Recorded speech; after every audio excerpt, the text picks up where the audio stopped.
অধিকাংশ মহিলাই এখন সিস্টের সমস্যায় ভোগেন। পিসিওএস কমাতে যোগ চর্চা অত্যন্ত কার্যকরী একটি পদ্ধতি। নিয়মিত যোগ চর্চা আমাদের হরমোনের ভারসাম্য বজায় রাখে, ইনসুলিনের কার্যকারিতা বৃদ্ধি করে এবং স্ট্রেস কমাতে সহায়তা করে। বিশেষ করে কার্ডিও ব্যায়াম এবং যোগ ব্যায়াম আমাদের ওজন কমাতে এবং মাসিক চক্র নিয়মিত রাখতে সহায়তা করে। তাই যেসব মহিলারা সিস্টের সমস্যায় ভুগছেন তাদের উচিত নিয়মিত যোগ চর্চা করা।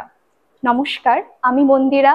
আমাদের সঙ্গে রয়েছেন এশিয়ান যোগ রিসার্চ ইনস্টিটিউটের সম্পাদক, যোগ বিশেষজ্ঞ উজ্জ্বল কুমার ঘোষ। পলিসিস্টিক ওভারিয়ান সিনড্রোমে যারা ভুগছেন তারা কিভাবে যোগ চর্চার মাধ্যমে এটিকে নিয়ন্ত্রণে আনতে পারেন?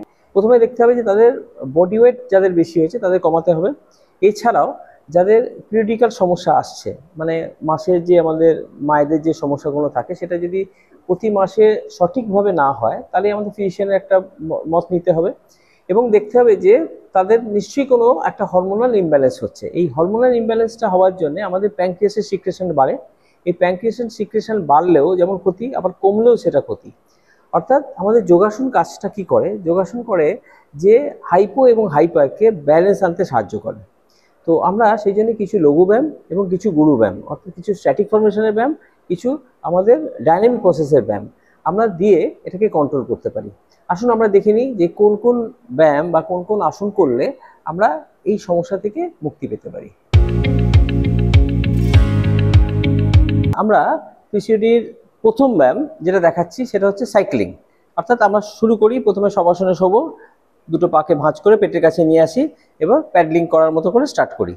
হ্যাঁ, 1 2 3 4 5 6 7 8 9 10, ছেড়ে দাও। এবারে আমরা যাদের অভ্যেস হয়ে যাবে তারা ব্যাক সাইক্লিং করুন, মানে উল্টো প্যাডলিং করুন। স্টার্ট। 1 2 3 4 5 6 7 8 9 10, ছেড়ে দাও। এটি আমরা 10 বার করে 2 বার অভ্যেস করব।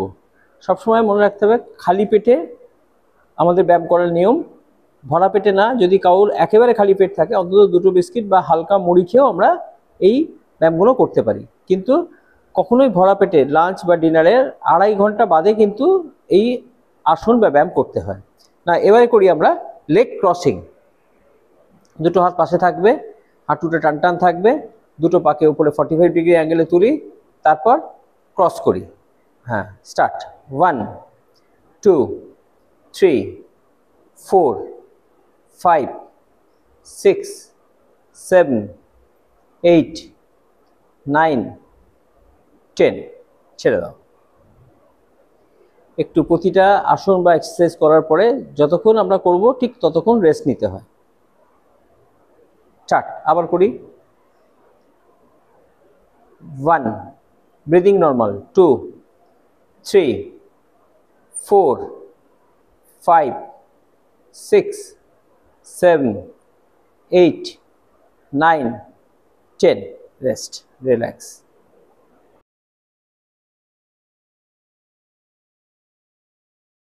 যারা বিগিনার্স তারা এই ভুজঙ্গাসন রেস্টিং অন হ্যান্ডে করবেন। করে দেখাও। অনিন্দিতা করে দেখাচ্ছে রেস্টিং অন হ্যান্ডে।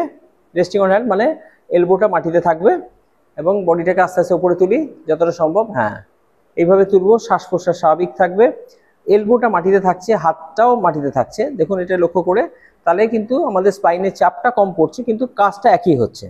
এই অবস্থায় আমরা 10 থেকে 20 সেকেন্ড হোল্ড করব, করে আবার স্বাভাবিক অবস্থায় আস্তে আস্তে ডাউন হয়ে যাব।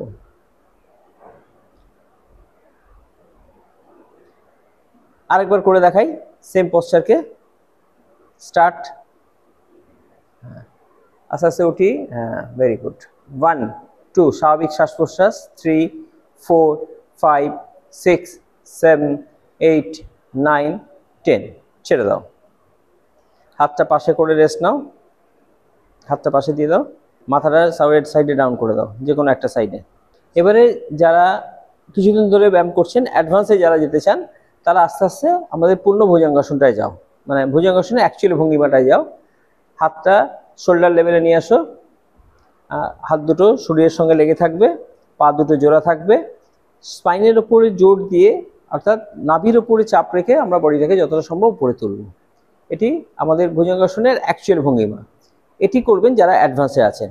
এটাও কিন্তু 10 থেকে 20 সেকেন্ড হোল্ড করবেন। 1 2 3 4 5 6 7 8 9 10। ছেড়ে দাও, হাতটা পাশে দিয়ে দাও, মুখটা সাইড করে দাও। এটিও 2 সেট বা 2 মাত্রায় করতে হবে। আরেকবার করে দেখাও। পা দুটো জোড়া, heel to heel touch, elbow দুটো শরীরের সঙ্গে লেগে থাকবে। আস্তে আস্তে স্পাইনকে আপ টু নেভাল অবধি আমরা তুলব। 1 2 3 4 5 6 7 8 9 10। ছেড়ে দাও, হাতটা পাশে দিয়ে দাও, মুখটা সাইড করে দাও।